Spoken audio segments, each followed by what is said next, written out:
Attention! Welcome to the Film Mages Podcast, where the popcorn is our ammunition, the couch is our foxhole, and the cinema is our place of worship. Now let me see your war face. Ah! Good morning. Wow, yeah, good morning on the actual day that this episode comes out. This is a first. This is a first. We're releasing a little late, but still on day of release. What time does it usually drop? Midnight. Midnight. So, of the previous day. about 12 hours late. Hello, everyone. Welcome to the Film Majors. I'm Zach. I'm Mick. I'm Alexis. What was that? Alexis has a mouth full of food. Huge. You know we're recording in the morning. Yeah. Oh, yeah, brother. It's a Film Majors in the morning. Film Majors in the morning.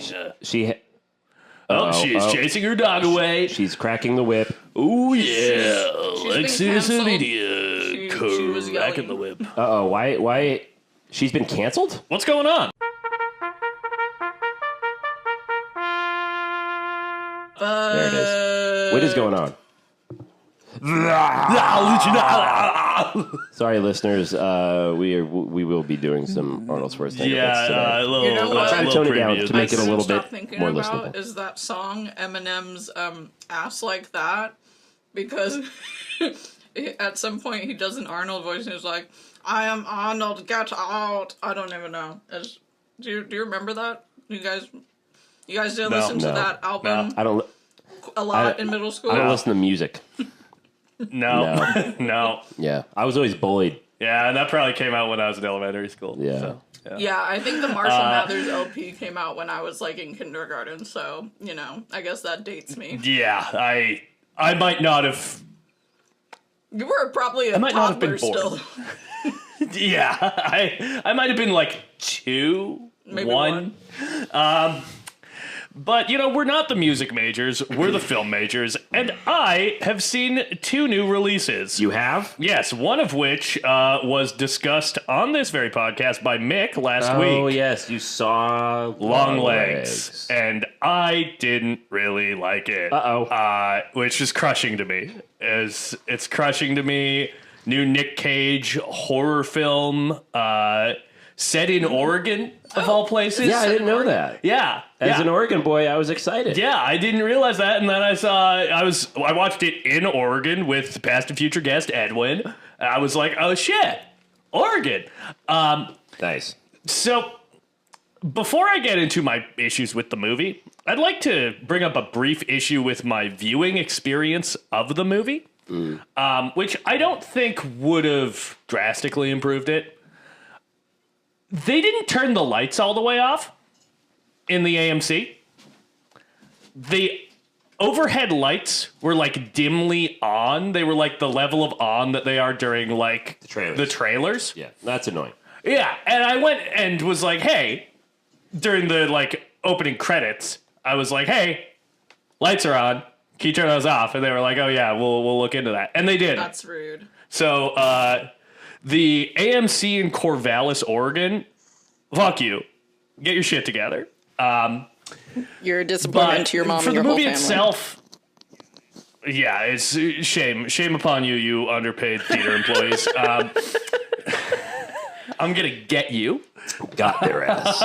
Feel bad about your life choices. Yeah, fuck off. Jack Harris, 2024. Thank you. But yeah, as for the movie itself, there was stuff that I liked. I think it's a beautiful movie. I think that it's framed very well. And for the first, maybe third, I was pretty in on sort of the creeping dread and building of tension.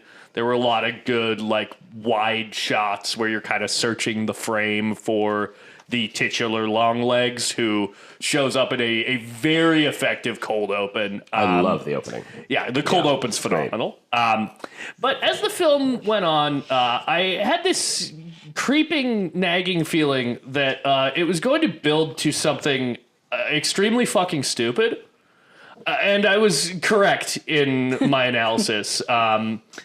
Without spoiling too much, this is a movie that sets itself up as kind of a like Silence of the Lambs, I guess maybe Seven style like horror tinged detective story where you have these kind of inexplicable murders. And it pivots into being something a little more supernatural. Yeah. And I think that if you're going to be... We've talked about gear shift movies, right? Mm. I think if you're going to shift gears into another genre, you have to offer me something better than you were offering me before. And this did not. This felt like it became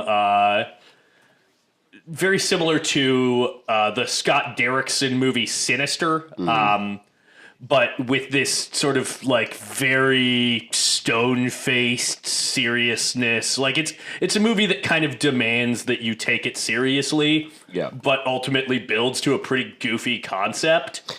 Sinister isn't exactly tongue-in-cheek. No, but Sinister is much more like we're playing in genre. Like it feels less embarrassed to be a horror movie. Okay. And this feels like it's kind of trying to obfuscate that it's a pretty fucking goofy horror movie.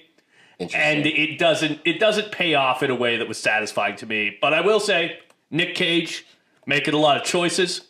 Commend him for it. I think he is easily the most interesting actor in the movie. Yeah, I was pretty let down though. I will retort. I don't agree that I don't think it felt that it's embarrassed to be a horror film, especially. Again, a movie that I personally was so effective at just making me feel complete dread the whole time and really like holding me in the palm of its hand. I have to give it credit for that. I don't think it's embarrassed to be a horror film. I just think it's taking it from a different approach. I don't know. It doesn't feel like it's trying to shroud its satanic aspects in any way because it it really goes kind of balls to the walls at the end, which I'm not saying totally worked, but... And I don't even know that it really does go balls to the walls. I feel like it goes balls to the walls in the most, like, subdued way possible. Interesting. Like, I think we should both rewatch it, because... I don't know. I think another movie that, like, takes itself pretty seriously and is, like, capital A about something is Hereditary. Which I feel like when people talk about, elevated horror, Hereditary is one of the prime examples. But that's a movie that when it's time to go balls to the wall, that movie goes fucking balls to the fucking wall. Like, the ending of that movie is nuts to the point that it turned a lot of people off. Right. I really dug that. And I don't think that Longlegs does that. It felt very underbaked. Also, now having seen the movie and watched some interviews with Oz Perkins, I don't really get the sense that he likes horror very much. So, I don't know. Funny from a man who's like a horror Nepo baby, basically. Yeah, exactly. Show some goddamn respect. Yeah, I think... Yeah, I agree with you. Again, in the third act, when it has that shift... that's when it did kind of deflate a little bit. I'll agree, because I think I wanted a little bit more detective work happening, and I said that in the last episode. Yeah, I wanted more of a mystery to solve, and then suddenly they just kind of give it to you all on a silver platter, and it's, I don't know. Well, again, I think not the most satisfying. I think another like point of comparison talking about gear shift movies is like the opening of Barbarian is like awesome and tense. It's hard. And, I'm just saying. Well, yeah, I mean, but if you're going to compare it to a gear shift movie, why not compare it to the best? I'm just saying, like, that's a movie that sets itself up as like, it's this tense kind of thriller of like, is this dude up to something in the house? Right. And then when it shifts into something more interesting. Right. You can't shift your gear shift movie into something that's less interesting. Okay. I think that's maybe my biggest central problem with Longlegs. You find the end less interesting than what they presented me at the beginning. Okay. Yes. But I also saw another new horror release. Yes, we did. Oddity. Yeah. Oddity rules. Yeah, listeners, you definitely need to check out Oddity. It is a new horror film from Damien McCarthy, right? I believe that's right. Yeah. Yeah, I went and saw a new film, Oddity, with past and future guest Kristen, and I have to say, I completely agree. This is my new favorite horror film of the year. For all horror fans, you absolutely need to check it out. It just has such a wonderful, creepy, haunted house atmosphere about it. And I love... Longlegs has a really strong open. Oddity has perhaps a stronger one. Yeah. It's just the way it opens is like the perfect scenario that you read from like scary stories to tell in the dark. Like yes. the conflict that it immediately sets up for our main character, or one of the main characters, is immediately like, oh shit. It's so fucking unsettling. What would I do? I don't know what I would do. It's great. It puts your characters in a corner. No characters do anything dumb, to my recollection, which is oftentimes a failing of horror films. Sometimes a character will do something that's just convenient for the script.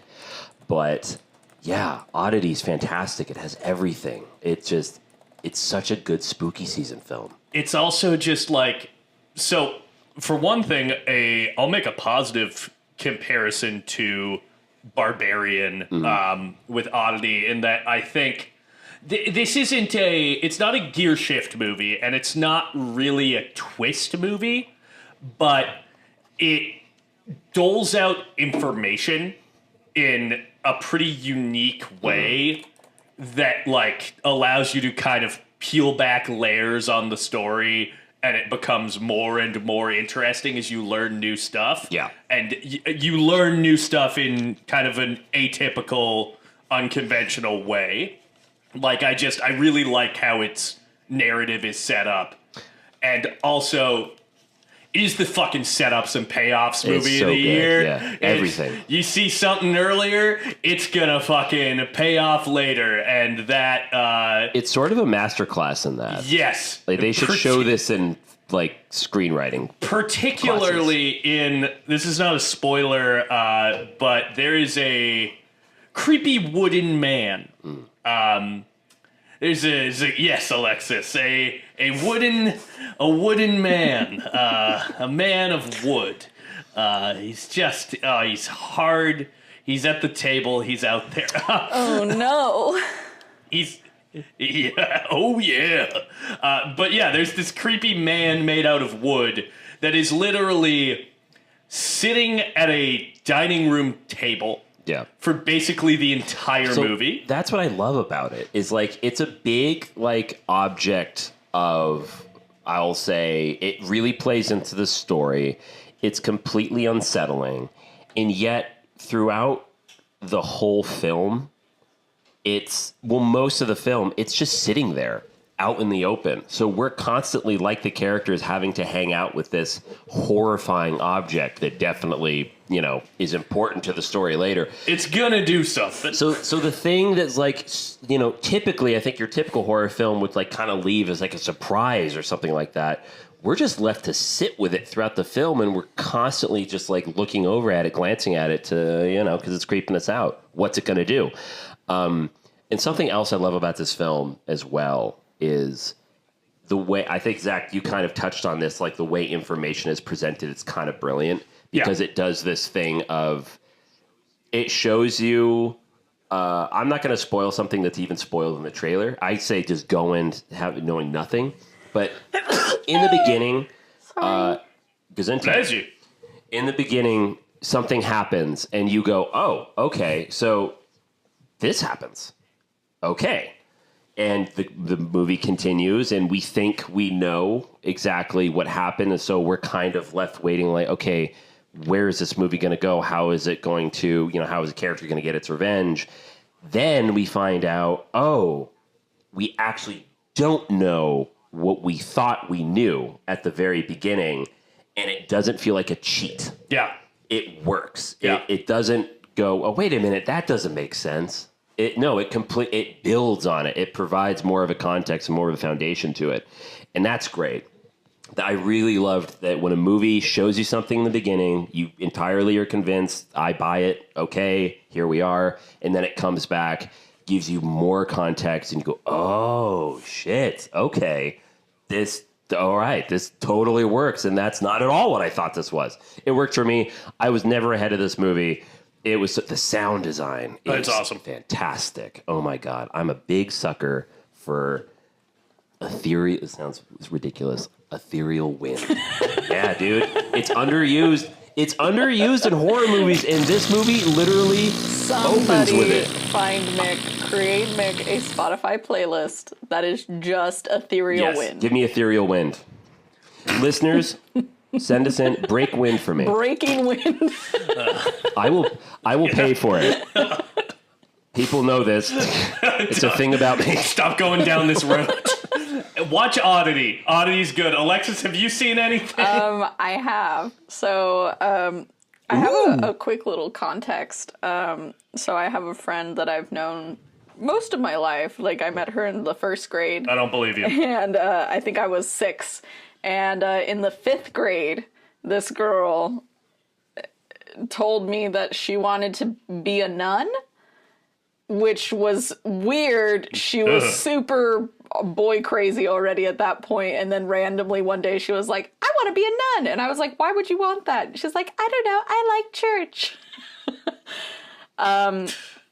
Okay. Anyways, she is okay, girl. That's she is married and pregnant, and she's like literally about to fucking pop out here, you know.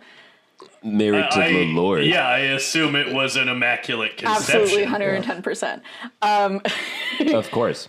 She made a joke about how to get out of the house during like her maternity leave, like she'd go to morning mass every day, and I like straight up like just laughed at her, and she was like, "Oh my god, that's what my husband did too. He just laughed at me when I said that," and I was like, "Cause it's fucking funny."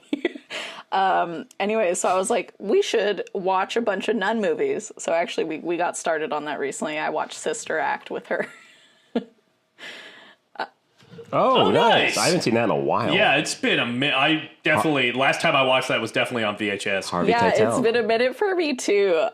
It's delightful. I mean, it's definitely like, I think if you didn't necessarily see that growing up, it may not be like your favorite movie or anything, but I think the nostalgia that's like kind of baked into it, also just like Whoopi is just so fun. I also realized I definitely had like a crush on one of those nuns, Sister Mary Roberts, the one with the red hair. Is it the one you're conjuring to mind Sister Act for me? I know what you're talking about. Is it the one that she gets pushed like in the diaphragm and suddenly she figures out how to sing? Oh my god! So softly, and then I think we all had a crush on Sister Mary. Whoopi's like, you know what? There's a whole thing going on here. You know, imagine you're in a big restaurant and you need to be heard over the din, and then like makes her like sing out. And honestly, incredible voice, very cute, so sweet. Big fan. I think we're all hot. I think we're all hot for Sister Mary. Alexis, I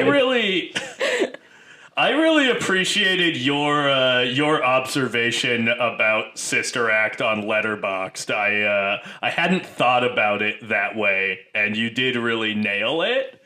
That it's a reverse.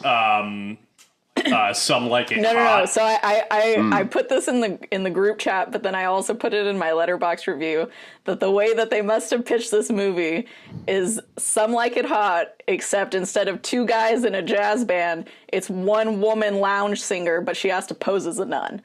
And honestly, perfect. Yeah. It's great and wholesome. Sold. Elevator pitch. Mostly wholesome.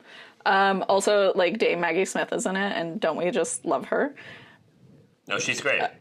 Yeah, I forgot about that. You ever see a little movie called Murder by Death?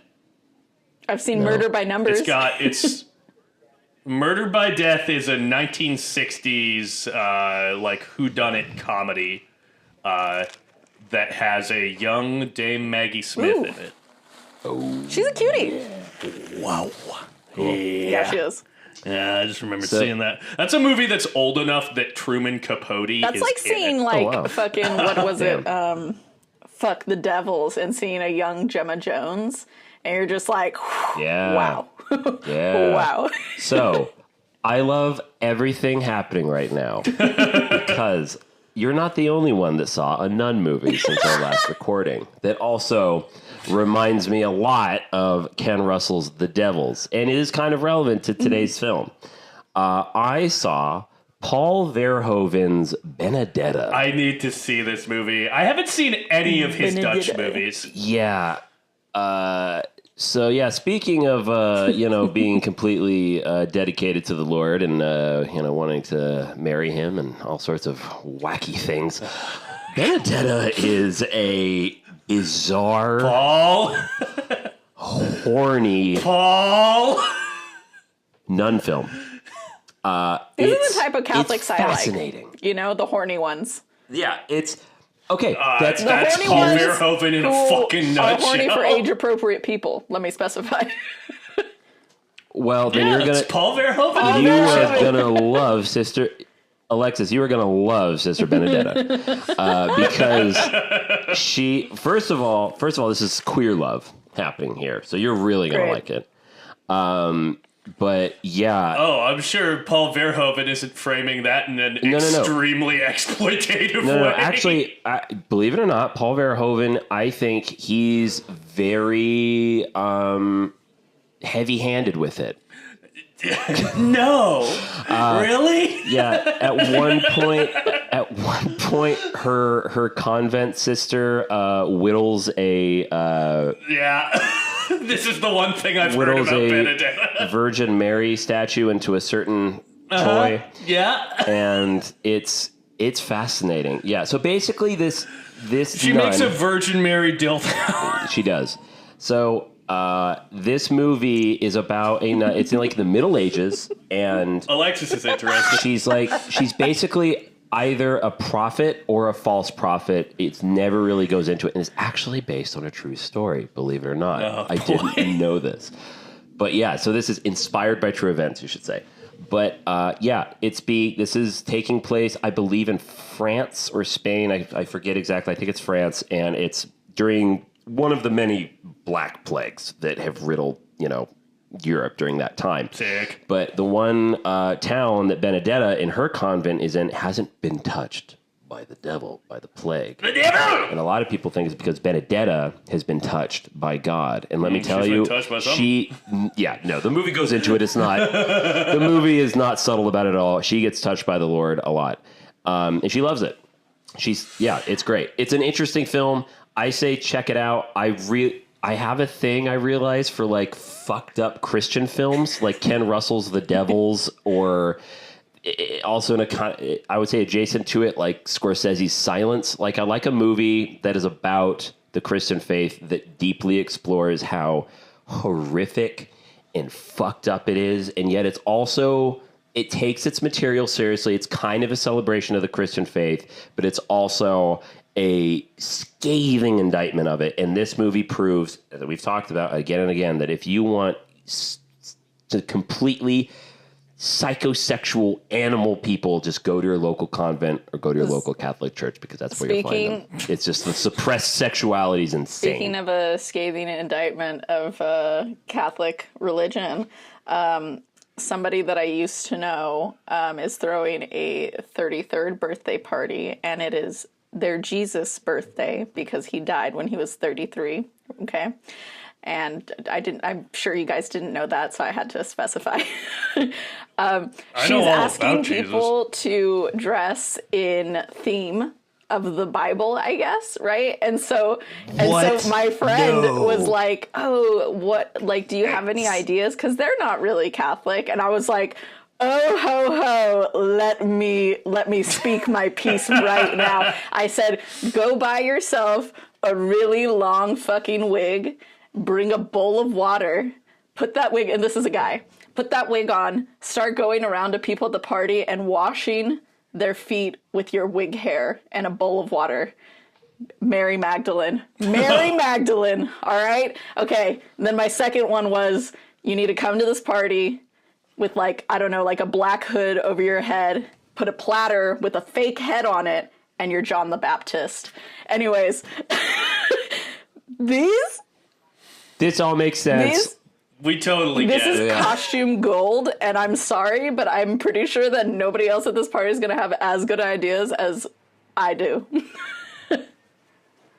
That's great. That's hell I yeah, would dude. love to go to a 33rd birthday party and just wash people's feet. Yeah, I know you would. That's why you're not Invite invited, me. dude. Well, have we seen any other films, Alexis? I made my dad deeply uncomfortable by talking about the Glennaissance that Hollywood is having right now. Nice. Glennaissance. Yes. Oh, did you watch So I it? actually, I last Hell night yeah. yesterday I was having like a really awful day, and then I was like, you know what? I think I need to turn my brain off or something. And my dad had offered to go see Twisters again because he'd already seen it by himself, and I was like, okay, yeah, like let's go. And so I went and saw Twisters, and you know, of all the movies I've seen this year, it's a movie, but I enjoyed it. You know. Let me just say that I do think that Glenn Powell is the golden boy of Hollywood right now, purely on the fact that, like, I started watching this movie, I could give a fuck about the movie. He's just so fucking charming. And the fact that in, like, all of his interviews, he's, like, so family oriented. He's always like bringing his family to set with him. I was like, the first person that hears about anything he's doing in his life is his mom. I was like, that's fucking adorable. You're precious. Anyways, Twisters. I enjoyed it. It was You good. can twist me up. I don't know what Daisy Edgar Jones's accent exactly was in that, because sometimes it was kind of Oklahoma-y, and sometimes it wasn't. It's New York, Oklahoma. Also, when she's like, he's like, oh, what's up, city girl? And then she's talking. I'm like, can't you hear this random ass accent? Why would you think that she's from the city? Anyways, I don't know. It's called Certain flirting. things just did not make sense. But he was really He's just flirting with her. He cute started a and really conversation. sweet, and I would literally just watch that movie again to see him cowboy the fuck up. See, the thing is that's how I know how Save this a is how horse. I know the power of Glenn Powell is immense, is because that type of guy I would never in a million years like be attracted to, but him in that movie I was like, oh my god, yeah, no, totally, I'll totally get in your truck. Absolutely. She's blushing. She's red. She's blushing. She is blushing. She's actively blushing right now. I also saw Twisters. I really liked it. I would give it a little bit more credit than just like out of all the movies I've seen, it's one of them. I put this up there with like Fall Guy, where it's like this is a movie that it's not perfect, but it fucking does what it set out to do Fall really Guy well. literally just dropped out of my top 10 of the year. Sad. That hung out there for a while. It's fun. Yeah, Twisters is just good classic popcorn film, and I completely agree with you. Glenn, okay, it's in the trailer, so I'm not spoiling anything. But Talking about the wet T-shirt. There's a scene where Glenn Powell walks out from underneath. I knew porch that's exactly what you were about to and talk he's about. Wearing a cowboy hat, and he's wearing a white T-shirt, and it's dripping rain, and there's just water dripping from the brim of his cowboy hat, and he walks in, and like I could kind of feel in the theater that I watched it with, people just gonna go. People just lost their breath. The costume designer knew exactly what she was doing. I mean, Bad luck to be horny. I say I don't know. The female gaze, Gaze, and the male gaze, Gays, unite in that one. That Oh was my gosh. absolutely fantastic. I would say it's a little less action-packed, and it's not as well paced as the first I've one. never seen the first but one. as I wrote in my so review, I don't have anything to compare it to. I should. watched it. you should. I watched it recently. It's pretty fun. But Jan de Bont is a tough act to follow when it comes to action. This is Lee Isaac Chung, I think, who did Minari, Yes. which is an interesting jump. But he did a really good job, honestly. I was really impressed. That is the kind of jump you want to see an indie Yes. filmmer do, though, because like he's from not doing Marvel. No, he's from Tornado Alley. Oh, right. Oh, yeah, So, that's like, right. So, okay. That makes sense. he's from Oklahoma. So I think the emotional stakes are arguably better in this movie than in the original. Because in the original, it's just like, we were married. Yeah, it's classic Actually, 1996. We're still You know, divorced. I did actually really like Twisters. I think I did feel very empathetic towards her from losing her friends, like at the beginning of the movie, and like I'm like, damn, that trauma sucks. Also, I haven't seen this fact film yet. Yeah, we won't that go. like the company is like shady in that way, Mr. Riggs, Evil you know, corporation. like I really Yeah. I jived with the part of the message, I guess, that they were trying to deliver of the movie, and it makes sense that the director's from like Tornado Alley, because you know he would care about that. Yeah. I would. Yeah. I'll. What was the name of the lead star again? Alexis? You Daisy mentioned her Edgar name. Jones. Daisy Edgar Jones. Okay, she plays a nerd. She's a nerd. She's a geek. And I have to say, I found it refreshing that we get a beautiful woman playing a nerd geek that I completely buy as that character. Because quite often we get the nerdy girl in a film played by a gorgeous woman, and you just don't buy it.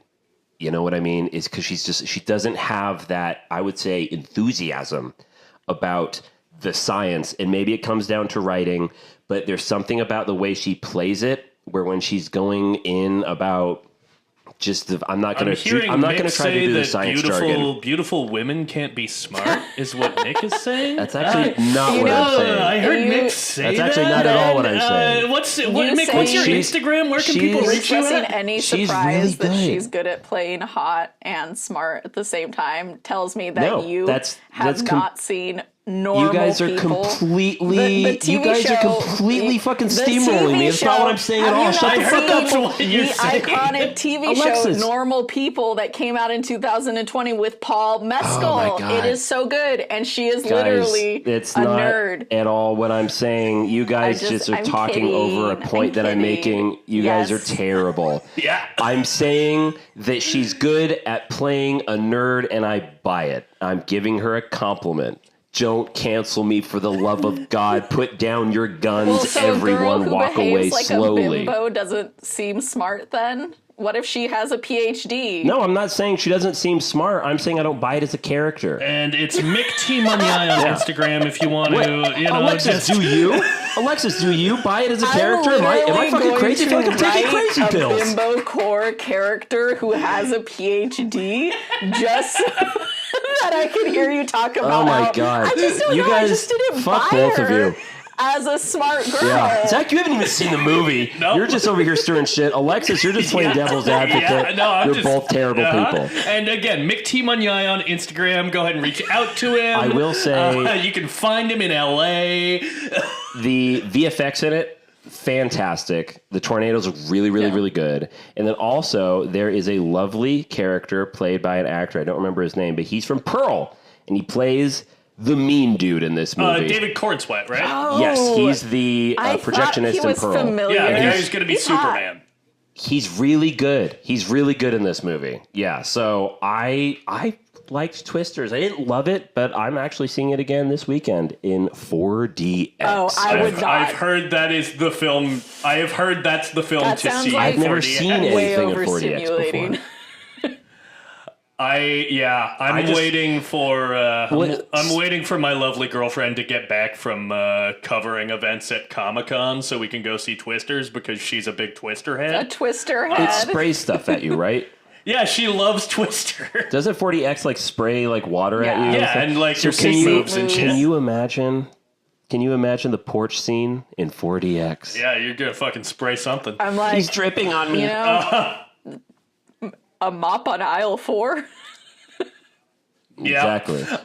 One last thing I'll say though, really quickly, but why and do I'll we wrap it need up the with mop? Twisters. They haven't even sprayed us yet. Gross, but I take your point. I love that this movie is redneck as hell, and I'm not really sympathetic with that side politically, obviously. when but they I rolled will out the say, rodeo and the American flag, I was like, all right, guys, we get it. Yeah. America. no. Well, here's the thing, though. I love that we have a big studio film that is representing that part of our country Like that was a part that I kind of felt really nostalgic about. I was like, you don't get movies that take place like in the Bible Belt or in the Midwest. That's a big studio picture. Everything is either the West Coast or the East Coast, and it's kind of refreshing. And this movie's been, unsurprisingly, been doing very well in quote-unquote flyover states. So I think I give it accolades for that. Isn't It's Glenn nice to see a Powell movie from that is redneck Texas? as hell. Like, I know that's not Bible Belt, but he's from Texas, Glenn Powell's right? from Texas. Yes. Oh yeah, I believe it. The way he wears that cowboy no, hat. literally. I was like, This ain't his first tornado. Not my first pick, but like I'll take it. And I swear to Down, God, both for of like you. 20 minutes after the movie, I was trying to explain to my dad what Glennaissance meant and also what being Hollywood's golden boy truly meant, and why it was important for the culture, and trying to explain why he was so popular on the internet. And he just he was not having, he was trying to tame me down like Zach is on the podcast right now. Well, If you feel it, chase it! can't wait to see it. Can we make a verb where if you're really vibing with his performance, you can say I'm glenissing? Ugh. Can we start that, No. please? I'm looking forward to Glenn Powell. I'm looking forward to Glenn Powell working with Edgar Wright in the. Oh, is he? They're remaking The Running Man to. They're adapting it to be a little more like the Stephen King story. What the fuck is The Running Man? It's The Running Man is like a post-apocalyptic, kind of. The Hunger Games probably cribbed a lot from The Running Man. The original movie has Arnold Schwarzenegger in it. And with that, I think... Let's hop out of what's going on. Man, fuck you. Look at I guess I did take it from you at the jump. baby. Oh, look at the dog. That's a cute dog. Give it to me! No, give me the dog. I want to taste it! Put the dog down. Well, we've arrived, guys. We have arrived. At the final big topic of Blockbuster Month.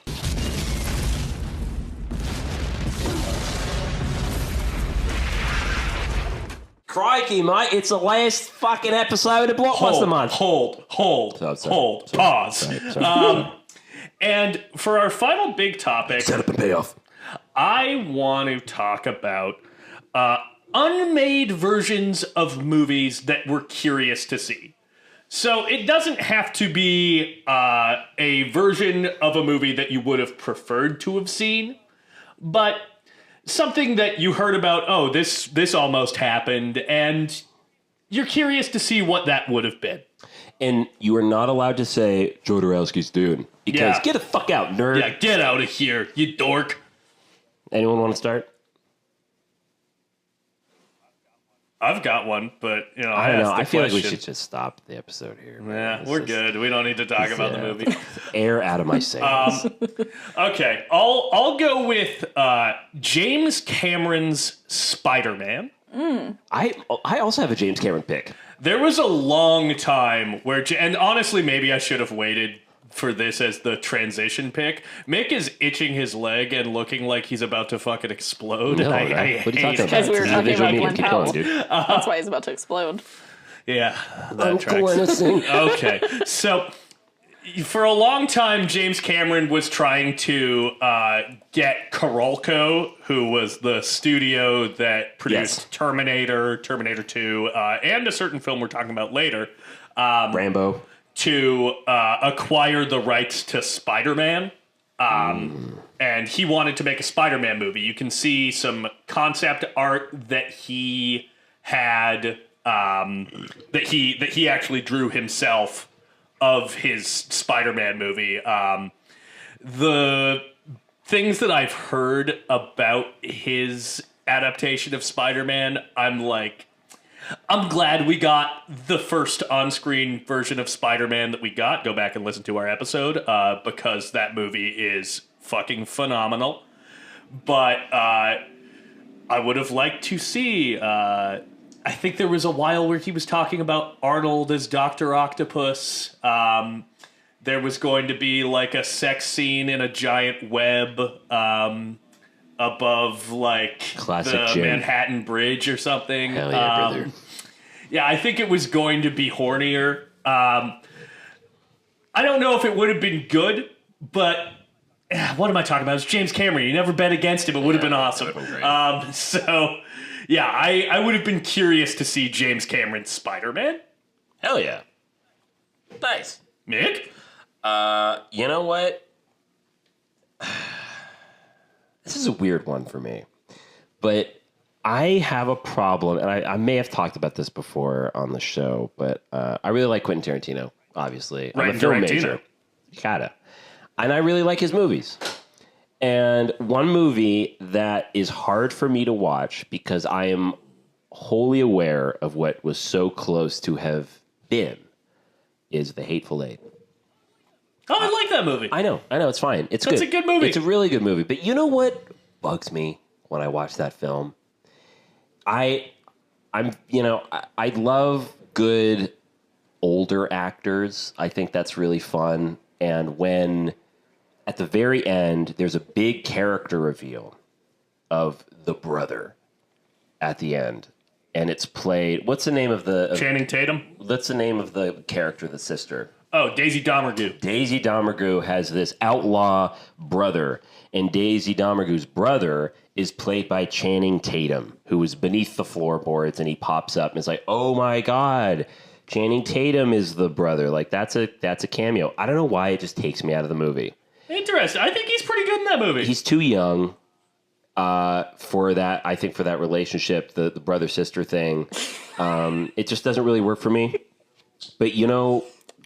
It was a last-minute recast. That was not supposed to be Channing Tatum. They got him in as a ringer. You know who was supposed to play Daisy Domergue's brother? Yes. Viggo Mortensen. And he dropped out at the last second because of a scheduling conflict. And I love Viggo Mortensen. I've talked about this on the show, and I would have loved to have seen him be in a Tarantino film because he also loves Westerns. If you watch the latest Criterion Closet video with Viggo Mortensen, he only picks Westerns. And to see him pop up, oh my God, it kind of ruins the movie for me now. Every time I get to that point and it's Channing Tatum that pops up, I'd go, see, the Tarantino one kills me a little that does that for me is Eli Roth showing up in Inglourious Basterds. Oh, and that was supposed to be Adam Sandler as the Bear Jew. Yeah, that would have been a good one. Holy, if Adam Sandler came out of a tunnel and beat a Nazi to death with a baseball bat, crazy. Yeah. That would be my favorite movie of all time. Yeah. I love that movie. See, that doesn't ruin it for me the way Hateful Eight does. See, yeah, I don't know. I guess that's just not like a big enough character to bother me, and I like what Channing Tatum brings to that movie. I think he's good in it. I think it just speaks to my infatuation with Viggo. Yeah, I think that's all. I think that's you, brother. I know, but still makes me sad. But that's my first one, Alexis. Girl, I don't even think I know any movies that didn't get made. I was so confused when you pitched this topic. Fair enough. Well, I'll bring up The Hobbit. Yo, yeah. I was going to say that with Guillermo del Toro was supposed to make The Hobbit. He was deep into pre-production on that, too. Yeah, some of the designs of, like, the goblin guys in the first movie are del Toro designs, and I think cool. Part of why he left was they were pushing it to be 3 movies. And you know what? Good on you, buddy. Because those movies are so drawn out and so little happens that me in high school, who fucking had no taste, did not finish them. You know what sorry, Alexis? Now that you're talking about Guillermo del Toro, he should definitely do some other type of fairy tale.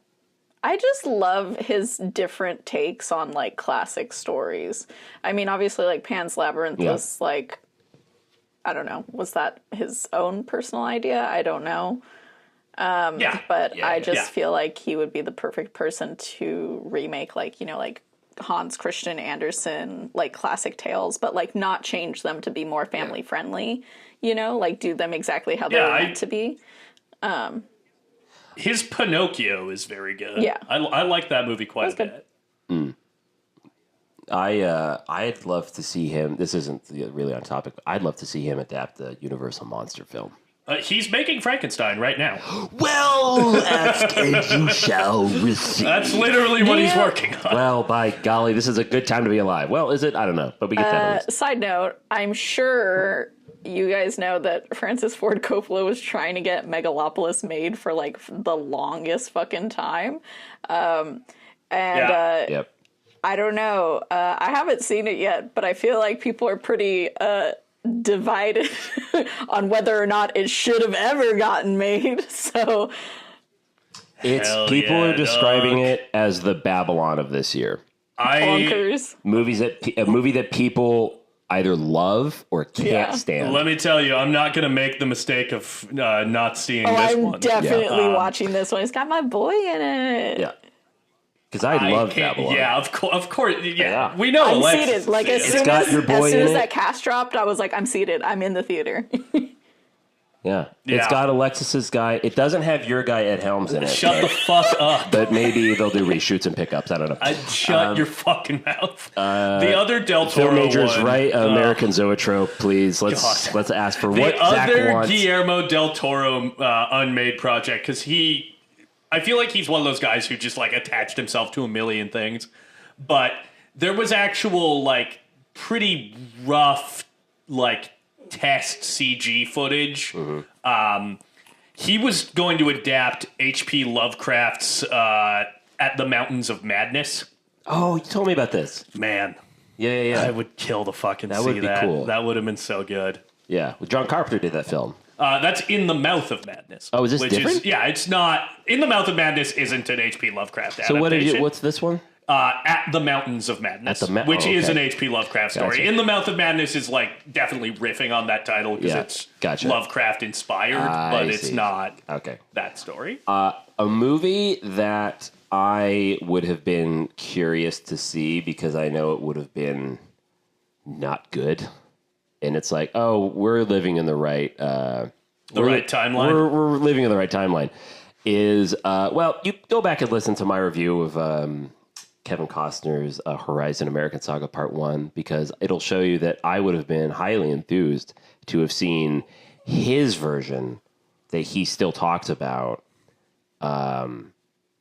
Schindler's List. Oh, no. He was really trying to get the rights to that to direct and star in. Oh, no. I don't think I've ever seen Kevin Costner in a role deep enough to encapsulate Schindler's List, let alone direct it. I have never seen Kevin Costner in a role that I like.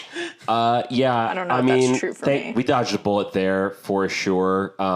But yeah, I don't know how deep. I can't speak to how deep in development it ever got. But recently, he was talking in an interview about I was really trying to get that script. I really had a vision for it.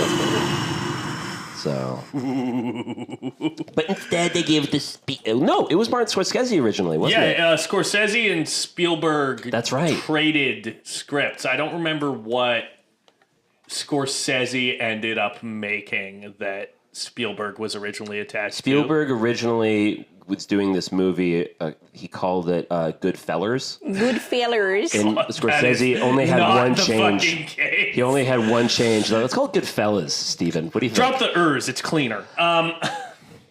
So the reason that I pitched this... Yeah, I'm curious. Why did you pitch this? Because the film we are discussing today... which is Paul Verhoeven's 1990 sci-fi classic, Total Recall. To wrap up Blockbuster Month. Was almost directed by a fella by the name of David Cronenberg. Oh, and there's one concept in this movie that is a David Cronenberg idea and design. Okay, here's the thing. Do you tell us now, or when we inevitably get to it in conversation today, are you gonna be the one to tell us that's the one? Like, should we guess throughout the episode? Yeah, you can guess which one. I'm sure we all know, but I feel like you can guess. I don't know. It should be interesting. So, and at one point, I'm not sure if this was the Cronenberg version of this project because this was in development for a long time, right? Richard Dreyfuss was going to star in this, which We are living in the correct timeline. yeah. So I think that like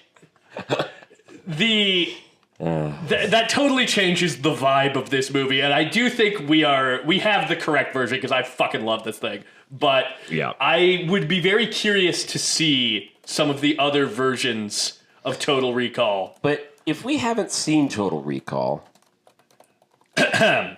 This is what it is about.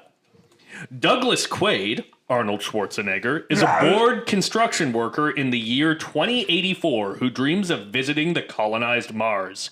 He visits Recall, a company that plants false memories into people's brains in order to experience the thrill of Mars without having to travel there. But something goes wrong during the procedure. Quaid discovers that his entire life is actually a false memory and that the people who implanted it in his head now want him dead. So, I'll start with Alexis. What is your relationship to Total Recall, and what did you think? I have no original relationship to Total Recall. This was a first-time watch, and I actually think I can't recall whether or not I've actually seen the first Terminator. I know that I've seen RoboCop, and maybe I'm getting the first Terminator confused with RoboCop, but I actually think this may be the only Arnold Schwarzenegger movie I've ever seen in my entire life. At least the only one that I remember seeing. Because if I had seen Terminator, it would have been back in like 2014, 2015 maybe. And I don't remember. So I'm like, maybe it wasn't that good, or maybe I just didn't care. But somehow this is the only Arnold Schwarzenegger movie I've ever remember watching. Like, I don't know. We had Kindergarten Cop on, like, VHS, but I never watched it. Like, yeah. So I don't know. I was having, like, kind of fun because, like, I'd never really actually experienced his, like, Austrian accent, like, on the screen before, like this. Like, I guess just as our governor, I remember I got, like, 5 extra points on my Constitution test in the 8th grade because I spelled... there was a bonus question, what's our governor's name? And I spelled it correctly, too. So I got 5 extra points. So I got 110 points in total. You should. And I got a pizza. Because I have no idea how to spell I'm so jealous that you got to say my governor was Arnold Schwarzenegger. Yeah. Low-key, one of the only, like, Republicans who has shown himself to be kind of like a decent dude and was an okay governor at the time, I believe. Like, side note, there was a preview for a Ronald Reagan movie with Dennis Quaid as Ronald Reagan. You saw it. Oh, it's that awful. I saw. It's and awful. I immediately turned to my dad, who's not the right person to say this to. But I was like, you know, I think he may be one of the worst people to ever be on this earth. And he was like, I don't know. He was supposed to be a good governor when Gorbachev was in office. And I was like, I don't know about that. And then I just turned back and didn't talk to him again. Yeah, we will not speak of the new Reagan biopic starring Dennis Quaid. we almost we had a Reagan rerun recently, and once again, it didn't work out how it should. And I'll just leave it at that. I just think it's really funny how California is supposed to be this blue state, and then we do stupid shit like elect actors as governors. I'm like, are you joking me? So, Alexis, what did you think of the film? Actually, I was surprised because, you know, I didn't really love The Rock. You know, I'm not really an action person, but good for you. I am a sci-fi fantasy person. So this was right up my alley, to be honest. As soon as I maybe about 15 minutes in, I was like, all right, I'm seated. I'm sat.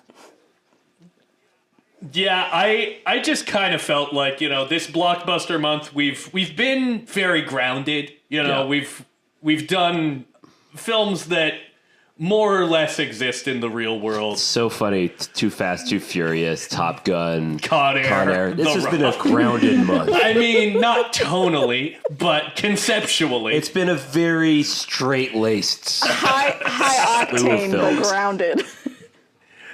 existing in some semblance of our real world. Yeah. So I thought we'd depart from that. This Yeah. might be the smartest movie we've covered this I month, think so, Definitely. actually. No, without a doubt.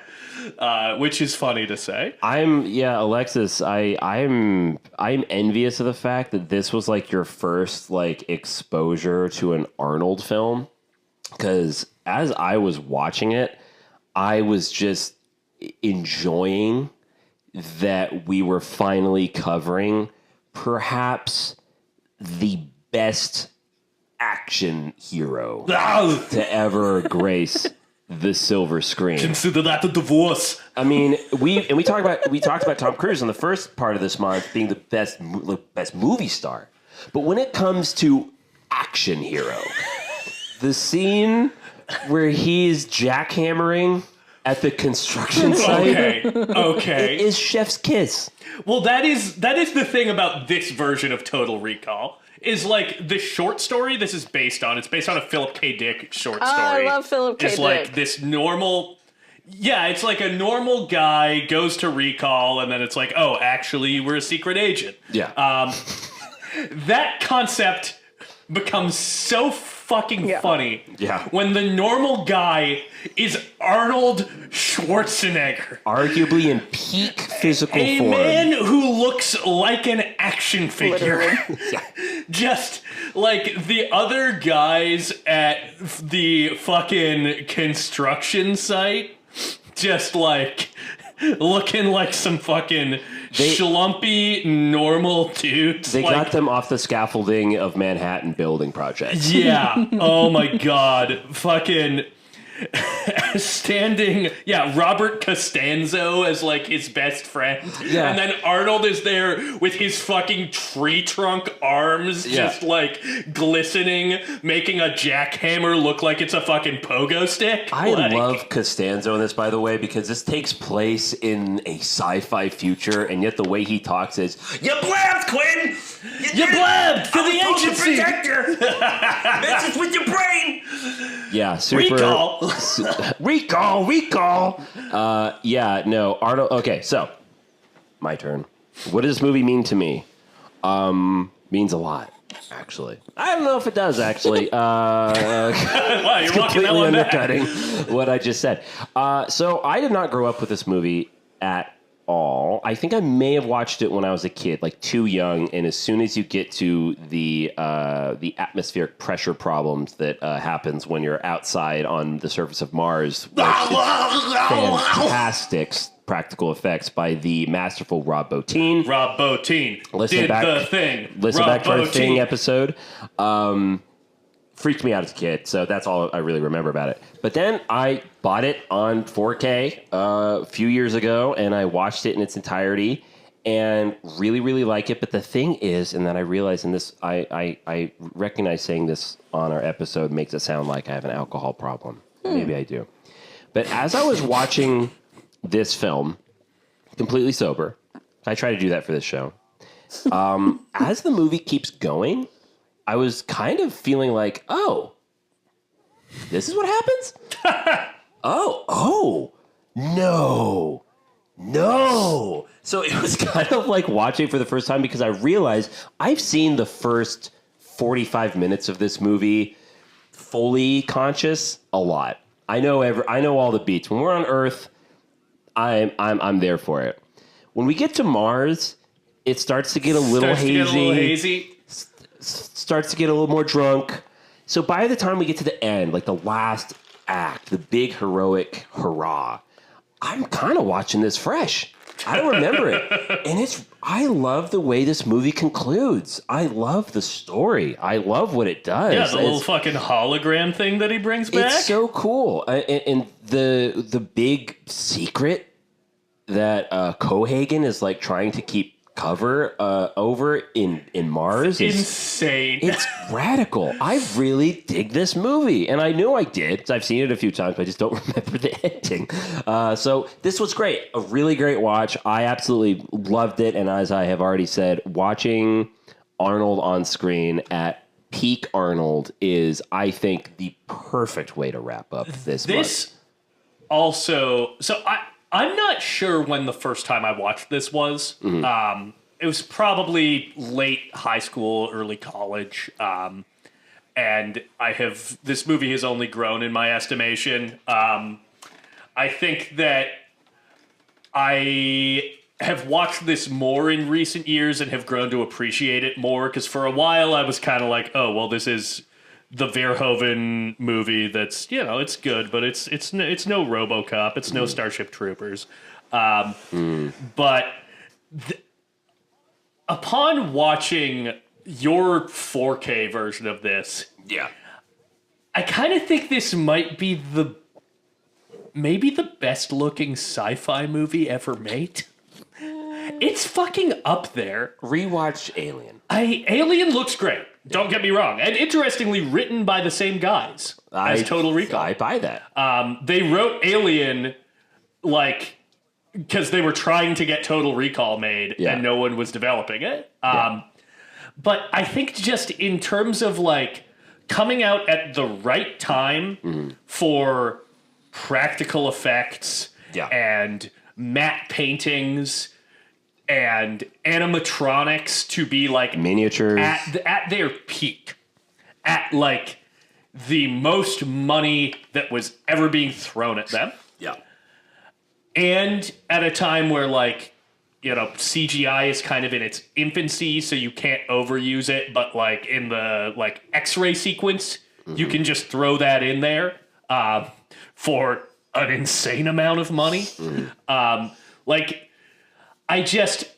think this is such a fucking beautiful, immersive sci-fi movie. I love how Alien looks, but in terms of being a big sci-fi epic that fully realizes its world, I think this is really fucking hard to beat.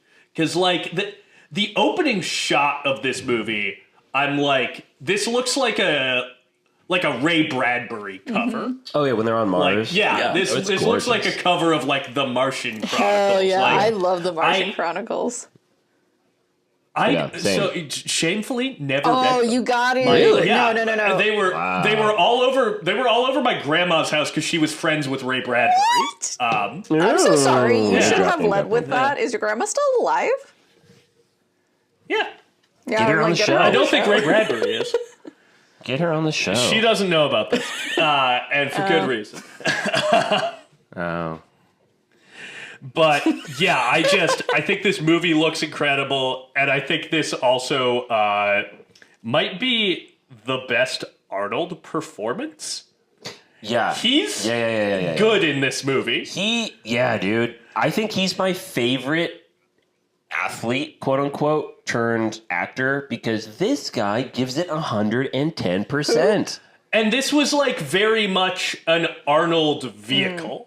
He found this script and was okay, I'm getting this made. Yeah. He has a good producer mind. And he brought Paul Verhoeven onto it because he ran into him at a restaurant and was I loved RoboCop. I loved the idea of man and machine. We had done that in Terminator, but Paul had done it in a totally different way that I loved. And was the guy who was Paul, would you like to come make Total Recall with me?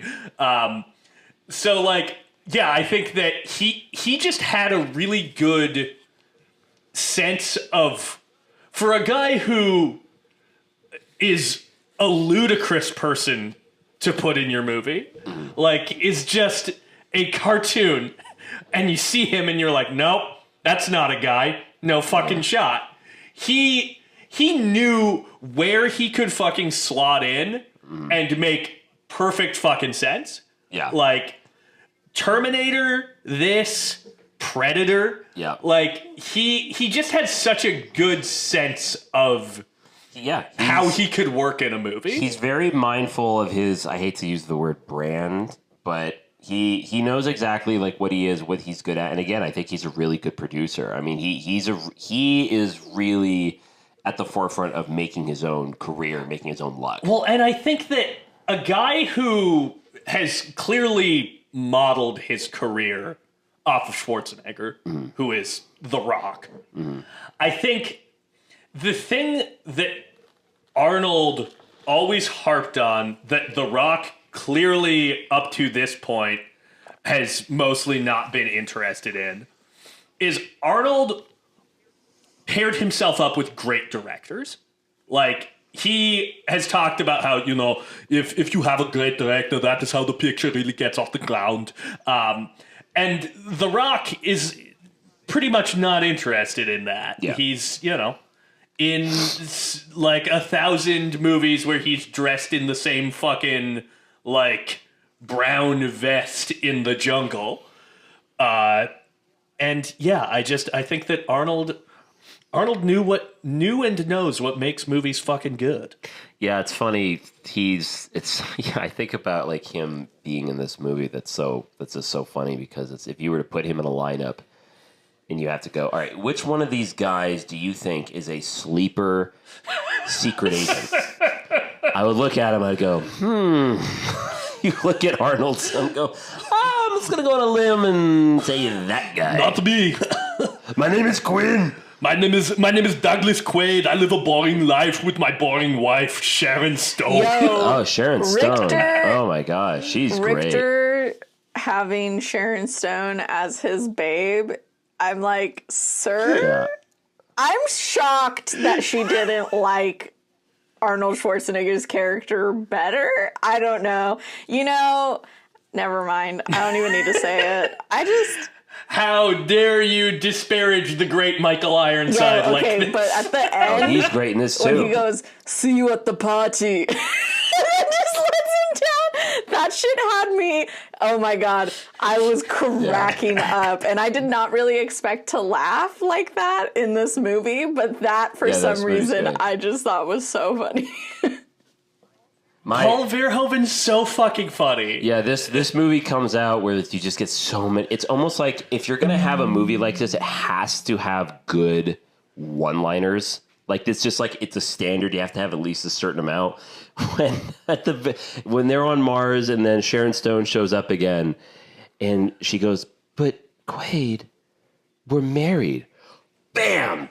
Kills her and goes, "Consider it a divorce." Consider that a divorce. Come on. Wait, guys. when he shows up with the holograms and he's just like, ha ha ha. Yeah, dude. That's so ridiculous. You think this is me? You're right. Bam. Yeah. That was like a 10-year-old. That's a 10-year-old thought up quip. Like, that's playing funny. laser tag. Is. Yes. Yeah, exactly. Haha, you think it's me? It is. Like, nice. Got his ass. Totally got God. it. I also just like, so for those of you who don't know, part of the, conceit of this movie is that Douglas Quaid, Arnold Schwarzenegger's character, his whole life is a lie. He's been mind wiped. He's really this agent named Hauser, and his wife, the woman he thinks is his wife, played by Sharon Stone, is actually another agent who's really married to Michael Ironside. Yeah. Least believable aspect of this movie is that Arnold Schwarzenegger decides to go to recall to have this fake vacation implanted in his head because he's so dissatisfied with his boring life being married to Sharon Stone in 1990. Yeah, that's going to be... It's so difficult She'll keep you to busy. be married to Sharon Stone in 1990. She is fiercely gorgeous. She is... It's insane. Frighteningly hot. Yeah. Yeah, to be honest, But also just frightening. She's frightening. She's really good in this definitely movie. enjoy being kicked around by Sharon Stone. Like, if that was her kink, 100% there for that. I'm like, beat me, I mean, baby. Of course. I never knew you were so kinky, baby. You actually It's do so- a I pretty love good that. Arnold voice, Zach. Yeah, I love No. that bit where she's like, I want to tie it up. It's like, oh, I didn't know you were so kinky. I didn't And then know you were so kinky, Then baby. you get that Jurassic Park line where he looks over and sees that, oh, she's just stalling. Just Clever girl. It's great. It's really good. So let's talk about the story a little bit. So basically, yeah, he goes to recall. It triggers in him that he's had his actual like personality and memory wiped. Yeah, we've got the recall salesman who's fucking awesome. Is like in a meeting with a client, and then something's gone wrong, and you see Arnold at the machine going, "No, you blew my cover!" Yeah. No! We've got a schizoid embolism, which is one of my favorite sci-fi jargons I've ever heard. That comes later. Well, he's having a schizoid embolism. Well, no, that comes No, later. but they say that when they reach the Yeah, they do.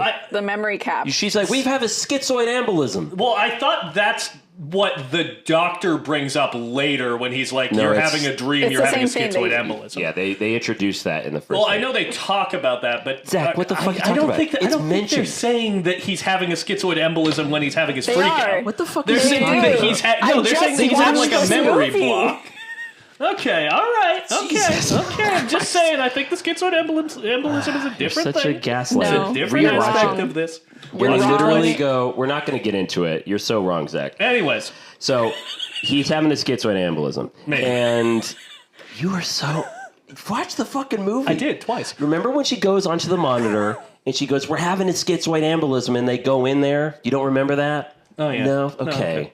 Jesus Maybe. Christ. I don't know. So, Not sure about anyways, later on, You've been up pretty late, so I he don't know. goes off to Mars. What about me? And we find out. I love the turnaround. So when we get the guy who is he's a figurehead. He's like the spokesperson for Recall, and he shows up and he tries Dr. to convince Edgemar. them, "Oh, actually, you're in Recall right now.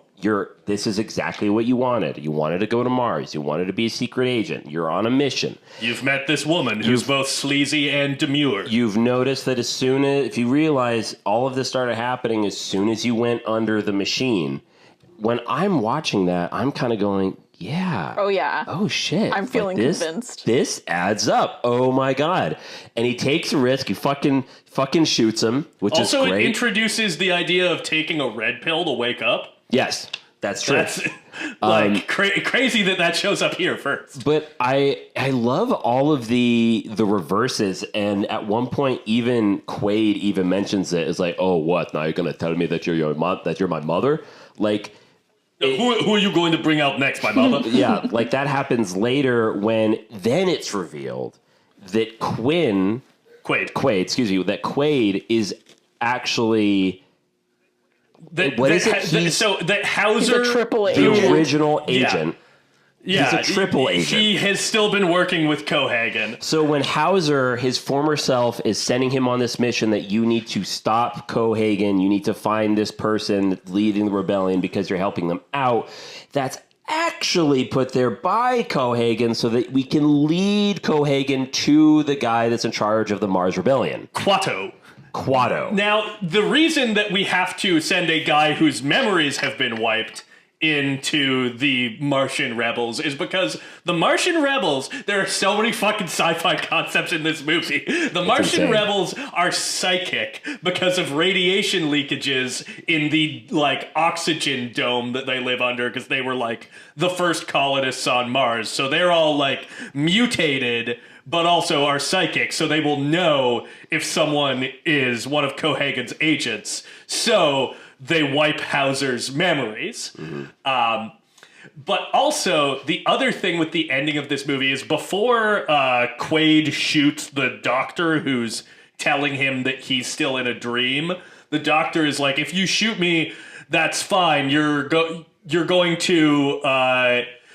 Your fantasy will start to deteriorate. 1 minute you'll be Cohagen's enemy, the next you'll be his best friend. You'll see alien civilizations, and like he describes all of the events that later happen in this movie. That's why the ending's so fun. And it like, yeah, it's like, and this is a movie that does not like belabor the point of like, is it a dream or isn't it? Like you can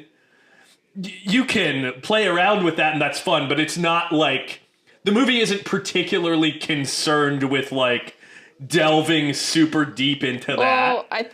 But like I also just I like how as you know potentially his fantasy is deteriorating, it becomes more and more of an Arnold Schwarzenegger movie. Yeah. Like, you start getting more one-liners and, like, crazy action scenes The and way shit. that Richter dies is fucking awesome. My favorite thing ever is when people get, like, maimed or, like, ripped apart by, like, an elevator shaft type of thing. Like in, was it Final Destination 2? I think some lady gets her head chopped off in the elevator. And so when I saw Richter's him going up towards this shaft, and I was like, oh, this dude's about to get fucking yoinked. And then he says see you at the party. That's why I was like, number one, I'm so hyped for this man's arms to get literally ripped off right now. But then he just did this one-liner. So good. So tasty. Yeah, I love violence in a Paul Verhoeven movie. Yeah, we need to talk about squibs. We need to, The because squibs in this movie. Yeah, I just finished a 17-hour night before we recorded this where we were using squibs. And if you don't know what a squib is, so that is a little tiny explosive that you put in a little pouch that's then covered in blood, and you embed that in an actor's shirt, and then that's what looks like a bullet hit. So we call them squibs. And they're very loud in real life. They are tiny little explosions. They're like firecrackers going off. And you don't use them quite as much in movies anymore just because it seems to be more efficient or it seems to be cheaper. I'm not exactly sure which, to just add the bullet hits in post in VFX. Boo. Yeah, doesn't look as good. And all the times people say, it looks fine. It looks just as good. The answer is no. It doesn't. You know how Exhibit A? Watch any Paul Verhoeven film because this guy knows how to use squibs. Because when people get shot in his movies, they get shot. Yeah. When they're having the chase scene through like the metro area in on Earth, and all those goons are chasing them and they're shooting each other just wildly, and it's really not very safe. But oh my gosh, people get riddled, and it's so cool. It's so over the top. The bit where Arnold is like using the guy as a human shield. He gets shot so much, and that guy just explodes. It's gorgeous stuff, and like. Yeah, not just with like bullet hits. Like Verhoeven is just takes such glee in being so fucking exploitative in his violence. You know, you talk about the elevator scene, or you know, drilling into Benny. Benny, screw you. Or Benny. You know, even more so in something like RoboCop with the fucking acid barrel. Like he's just. I love a good acid barrel. He has just brought so much memorable carnage to screen, and I love him for it. Just love the special effects, like when Quaid is pretending to be some woman, and like at first you definitely cannot tell that it's him. But then she starts to like freak out, and that's how they know that it's Quaid. And then he fucking pulls off his head. And I'm like, first of all, I don't even understand what went wrong with your undercover thing right now. I don't understand where you got that. Did it come in your little suitcase? I guess. I don't know. I think so. I think you see the dress in that scene. Yeah, but just, I don't know, the way that the faces contort in this movie is so fun. It kind of reminds me a little bit of like the character designs in Beetlejuice. Yeah, of like the underworld type of stuff. So I don't know. It's really fun. Also, just very interestingly, at the very end, when they're pulled out by the air lock to the surface of Mars and their faces start to like contort, and then as soon as the air clears up, they're just totally back to normal. That was like a moment where I was like, fine. So are you dreaming? I don't know.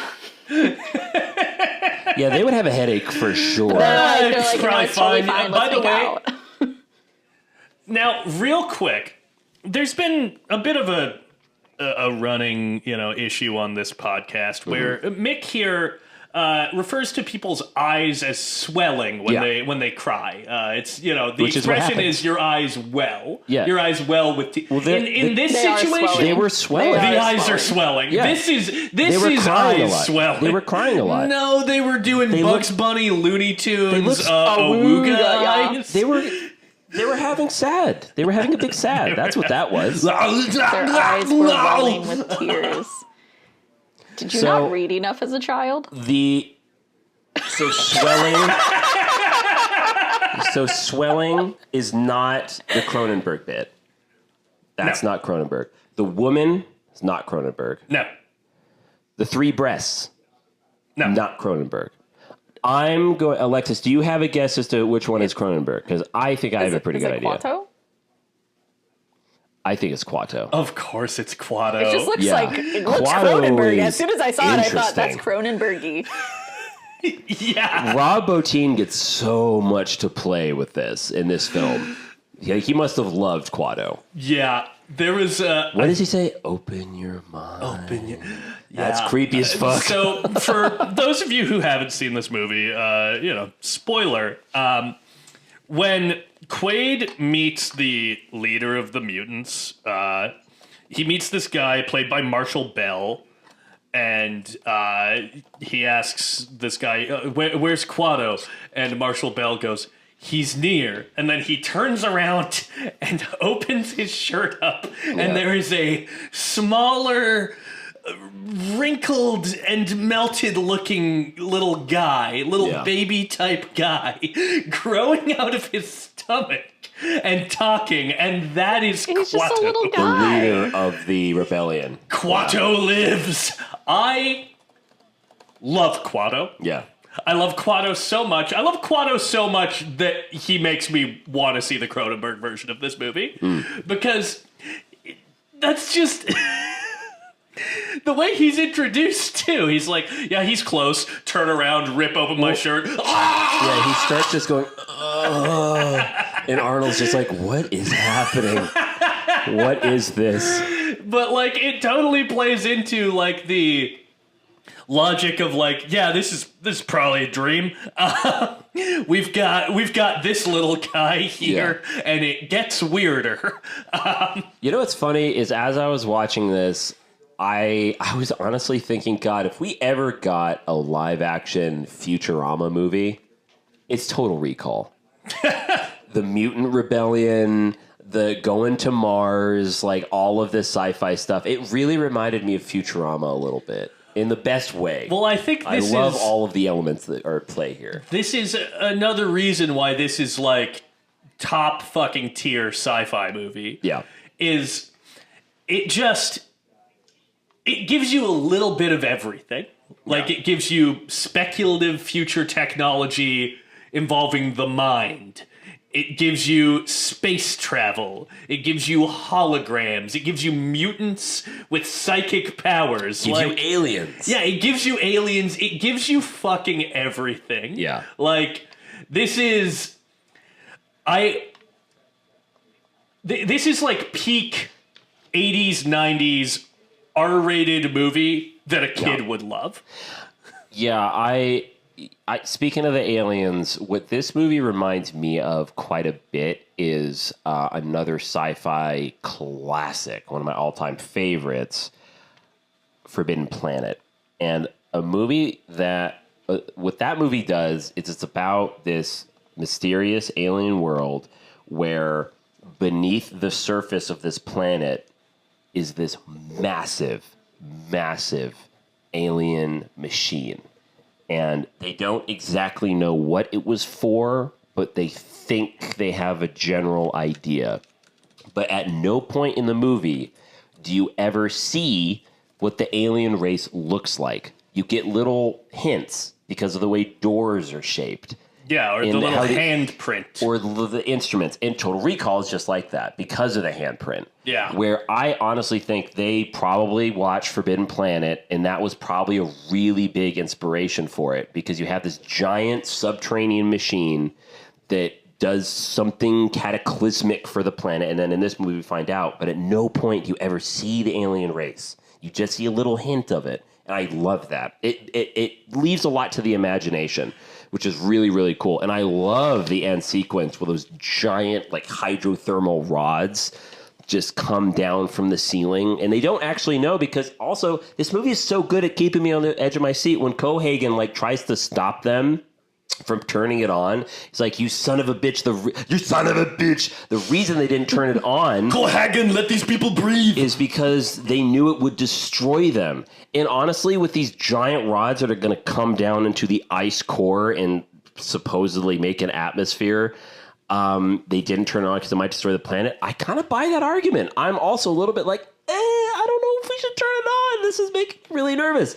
And they do, and these huge geysers of oxygen like pop out, and this giant oxygen volcano forms. And it's just a feast for the eyes. It's just fantastic. Everything about it is so cool. I think it was the right choice, because the other option is we let all the people in Venusville die, or alternatively, we could save everyone, or we could kill everybody equally, right? We could all Everybody die. should be equal in this. If Venusville people have to die, then everybody has to die. That's the only way this can be equal. Justice for Thumbelina. Justice for the three-boobed lady. Yeah. I loved Thumbelina. Yes. Justice for Dean Norris. Dean Norris, yeah, poor By Dean the Norris. way, like when the guy was like, Thumbelina, and then like throws her a gun, I was like, oh my God. Yeah, that was great. The thing I love about this film is its subtlety. Truly. Also, a reoccurring cast member from Con Air, our love interest on Mars. Oh, she's the. Oh, really? Yeah, She's that's- Is she the... She's the prison guard on Con Air. yes. No Yeah. fucking shit. Oh Yeah. my God, Wow. Melina! I never thought I'd see you again.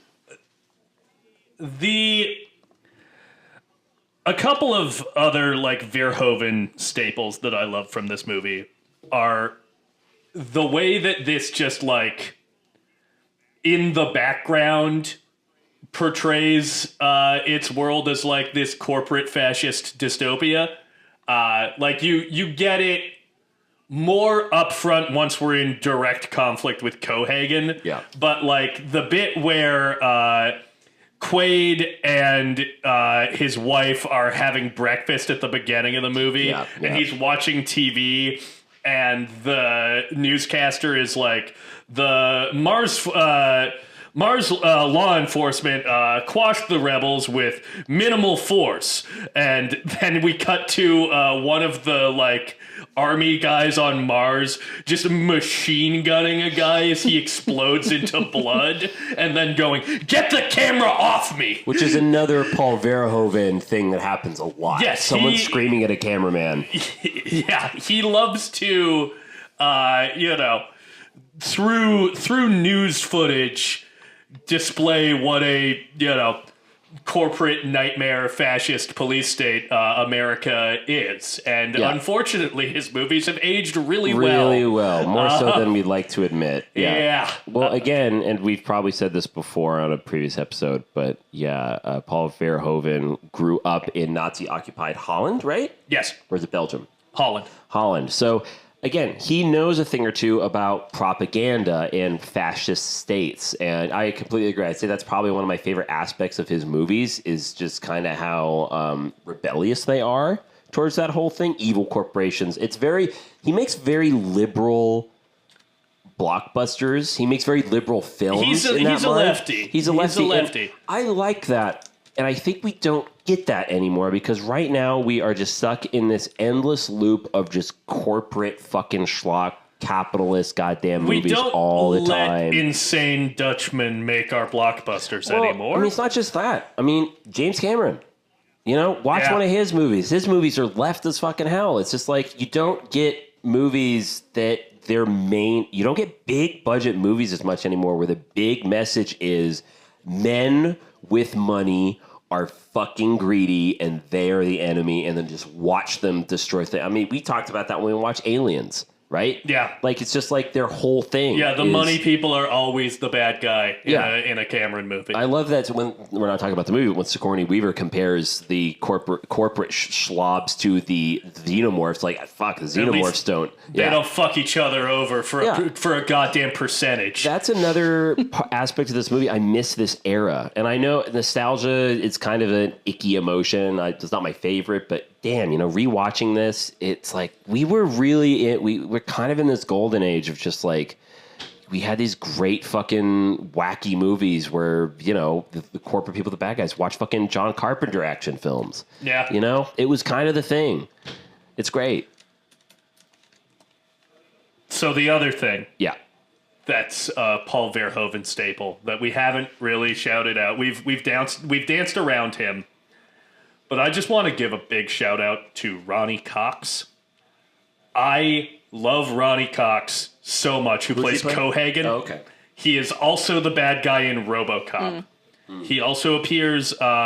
He's in Beverly Hills Cop. Yes, right? to my shock, not as the bad guy. And when I watched Beverly Hills Cop for the first time this year, and when Ronnie Cox showed up, I was like, that guy, he did it, he's bad. And he's not. But the reason I thought that is that Ronnie Cox was just so good at playing a corporate asshole in the 80s and 90s. He was maybe the best to ever do it. The bit where he has Schwarzenegger and Melina in the chairs, and he's about to put Hauser's mind back into Schwarzenegger, and he's like, "You'll like being Hauser. He's got a cool car and a great house." And Schwarzenegger's like, "That guy's an asshole."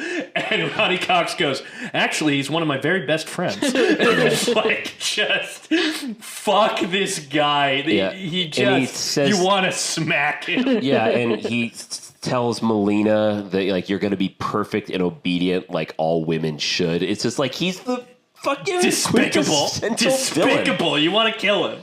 Yeah, he's really good. And another villain I love in this is fucking Michael Ironsides, which one of my biggest laughs always in this movie is when we first get introduced to him, where Sharon Stone, she's like, let me call the doctor. No, don't call anybody.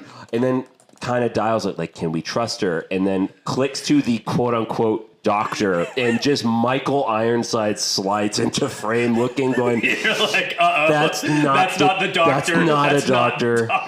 If just the look Michael Ironside gives, I just go, oh no. Well, I also just like how Michael Ironside just, like, technically he shouldn't be trying to kill Quaid because he's really Hauser, and but he fucking hates this guy who's been fucking his wife. I mean, I feel like that's fair. And he looks no shit. He looks like Arnold Schwarzenegger, and there's a bit where he's like talking to like his number 2 guy, and his number 2 guy's like, I'm sorry that I'd be pissed too if Quaid had been porking my wife. And Ironside goes, you think she likes it? And this guy goes, no, I'm sure she hated every second of it. And it gives this knowing glance,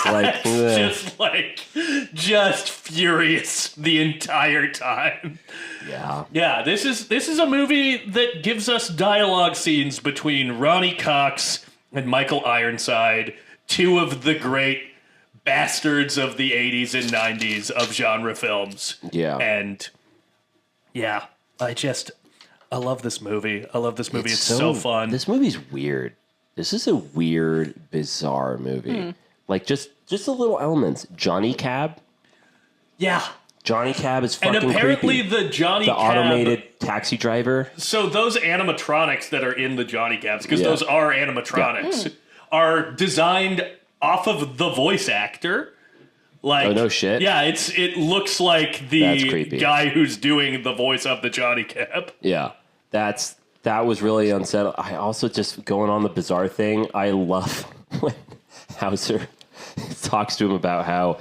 the guy at the phone booth that was helping Hauser, quote unquote. We used to be buddies in Mars. Like, oh, you're being tracked. Grab a towel. Grab a wet towel. Make it wet and wrap it around your head. I'm like, you're fucking with me, right? Like, I feel like this is a prank because he's running around with a fucking wet towel on his head, and he's in it for like 20 minutes in the film, and it's so fucking funny. It's hilarious to me. Also, like, when the guys actually get to where he is with the tracker, and then they're like, he's over there, and then they're, he's over it's there. the rat. Yeah. Like, that shit was so wacky and so funny It's so because good. they're literally just like, this is a Hulk of a man. Like, are you telling me you wouldn't be able to see him? Yeah. Like, He's behind that can. he's over where in this empty room? Where? He's hiding in the paint can. Shoot it. Yeah. And then when he takes the fucking tracker out of his nose. awful. Well, that's one of those things with like Ridiculous. Like, it's huge. a thing that I love about many of John Carpenter's genre movies of the 80s is that he's doing so much on so little money. Yeah. Like, John Carpenter knew how to fucking stretch $1. Mm-hmm. A thing that I love about this movie is that this movie feels no need to stretch $1. Like, the bit where he pulls the tracker out of his nose, on a different budget, you could have just, like, cut to, like, have him stick the thing up his nose, go, Yeah. and then, like, cut to a different shot of him pulling out something, small. Right. Something that you could feasibly see coming out of a Sure. nose. He pulls, like, a full fucking light bulb out of his Only nose, and they pull that build... out of Arnold Schwarzenegger's nose because his nose is already a vessel. It's the size of a golf ball. Yeah, like, he pulls a fucking golf ball out of his nose, and they have to build, like, this entire prosthetic where, like, the nostril stretches to, like, this cartoonish degree, and it just, like, it keeps it in this just maximalist 120 fucking percent tone that I love and I crave and I wish we got more of. It's so funny. Rob Bottin is such a good special effects artist, and yet one thing I think he struggles with a bit that I absolutely adore, though, is trying to make lifelike faces, and that's really hard. But anytime I watch a Rob Bottin film and we get, like, just basically a double of the actor, but in makeup form, it's always just... It's a little off, but that adds to the overall aura of it. So, like when was it Kato? What is it? Quato. When Quato is revealed, and you get like the animatronic version of the guy that he's attached to, it's just a little off, but that adds to it. The one that I think is kind of perfect is the head that comes apart. The disguise head. Yes. Like, and then Arnold, a fake Arnold is underneath. Yeah. Yeah. You cannot fucking see the seam in that head insane. before it comes apart. Like, and the texture of the skin. Like, for my money, that's one of the best, like, prosthetic heads I've ever fucking seen. I would agree with that, and I think one of my favorite effects in this is when the taxi driver from Mars, what's his name? Benny? When Benny... He's got 5 kids. When he takes off his hand and he reveals that he's a mutant, and that mutant hand comes out, lit perfectly, shot perfectly. Oh my God. I was watching it going, man, this was fucking peak. Yeah, dog. Nothing looks like that. It's I so do good. love Benny's character because every time he said, like, I have 5 kids, I gotta feed 5 kids, I thought, this is a caricature. I wonder if he's gonna betray them. And then he kept saying, I have 5 kids over and over again, right? And then eventually he's like, I got 4 kids. I thought you had 5. Shit, Quinn. I'm not even married. Yeah, I like that. Yeah, he is like, he's playing the, the quippy sidekick. Yeah.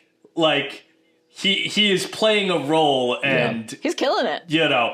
Right at the point where you're like, okay, like, this guy needs to fucking quit doing this shit. it pivots. Like, yeah, man, Paul Verhoeven, what a guy. Yeah, this was a good pick. As I was watching it, because I know little possible teaser to our listeners, we may have some sci-fi in our future.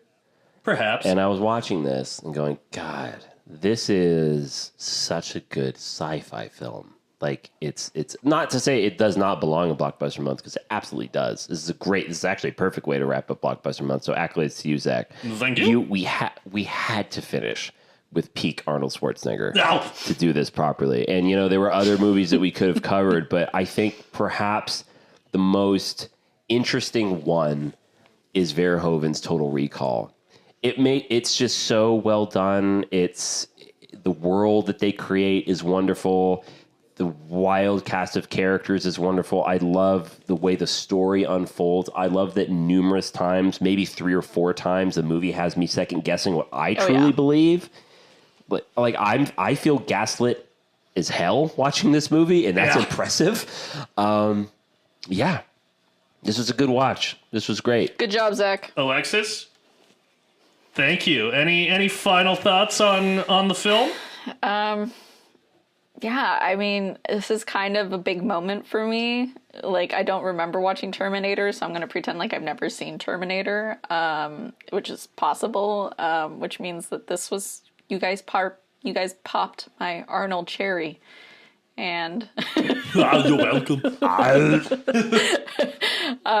and I never knew you were so kinky, baby. honestly, kind of iconic. Like, I get it now. I'm like, Arnold, Right? I get it. I love you, buddy. Yeah. That's crazy. I don't know if you should have been our governor, but I mean, fuck. What the fuck did I do wrong? One of the 2 giant men from the cast of Predator who became governor of a That's state. right. Jesse Ventura. Jesse the Body Ventura. Who you need to fucking watch- great politics on that guy. Yeah, do have to say, he's little bit of a 9/11 conspiracy theorist, but a great lefty, and I respect him. I was talking to someone yesterday who knows him, and he was like, do not get Jesse going on Denver Airport. He will absolutely spend hours talking about it. Anyways, watch Predator, Alexis. You have to watch Predator, and you need to watch the Terminator films, at least 1 and 2. Because that is also just quintessential Arnold. Peak. I've never seen Commando. Yeah, I haven't either. I feel like I should.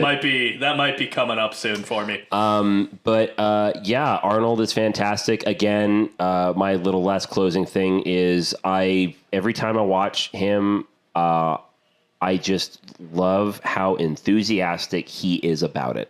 Like in the role. He's so devoted to it. He gives it 110%. When he's being tortured in this movie, his face is red. He's throwing everything into it. Yeah, and there's no embarrassment. there's no embarrassment at all. Again, this is actually a really good bookend with Top Gun. Tom Cruise, who also gives everything his all, and he's a great producer. And we finished with someone else who's a fantastic movie star who really gives a shit. And, I loved it. This is good. Good movie. Watch Total Recall. Well, that's the end of Blockbuster Month. That is the end. We've that is come so to sad. a close. And now, for August, crikey, mate, we're going down under. Oh, crikey. That's right. So this time last year, we were doing international cinema, right? Well, this time last year, no, this we was were back to doing school, Back to wasn't it? School, but we've Oh, bumped crikey. International Cinema Month Up.